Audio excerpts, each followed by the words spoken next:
on the Nuggets, a few things. Nikola Jokic just had his 8th postseason triple-double this postseason. Just phenomenal basketball player all around. I thought down the stretch, you saw Tristan Thompson on him. You saw, obviously, AD on him. You saw Hachimura on him. You saw LeBron James on him.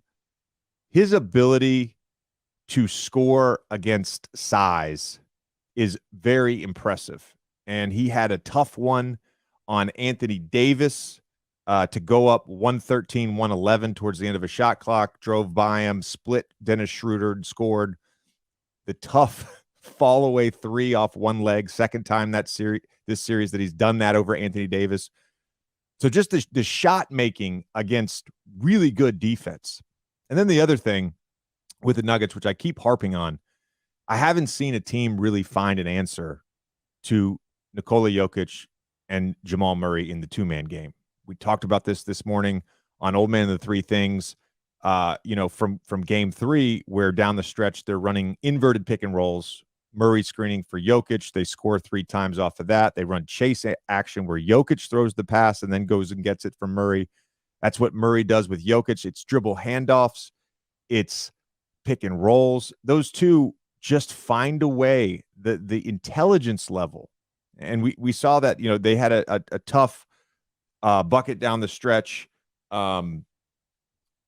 where Jamal Murray found Jokic in the pocket, scores over 2.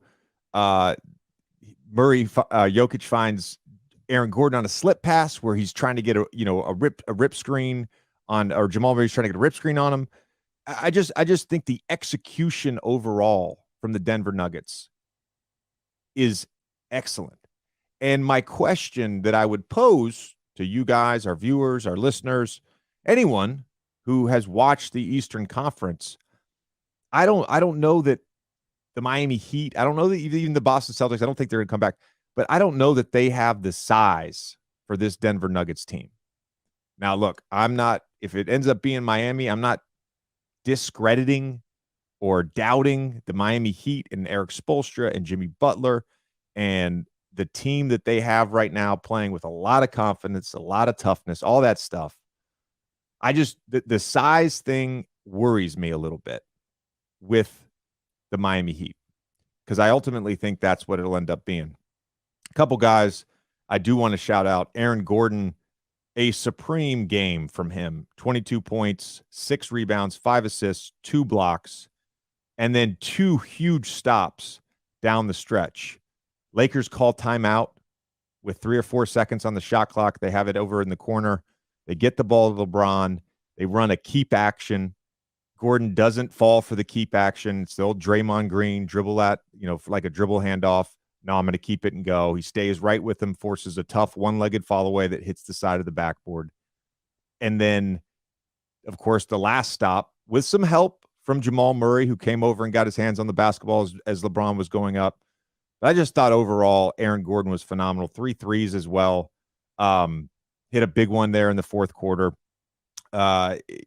This Nuggets team is really good and really deep. It's not deep in the traditional sense of 9-10 guys, but deep in positional versatility, switchability, all that stuff, throwing bodies at different people. And if it ends up being the Miami Heat, they've got a lot of bodies to throw at Jimmy. Jimmy's excellent, and he's seen it all playoffs. He's seen it in multiple playoff runs now, where he's going to be guarded by a number of defenders, bigger defenders. Jimmy's so smart. He'll find the matchups if it ends up being the Miami Heat. But overall, just super impressed by the Denver Nuggets. And I do wonder, I guess that if it is the Miami Heat, because it's looking that way, I do wonder how Spoelstra is going to scheme for all of the Murray-Jokic two-man action, because they do it in so many different ways, as I mentioned. That probably will be the most fascinating part if it does end up being the Denver Nuggets and the Miami Heat.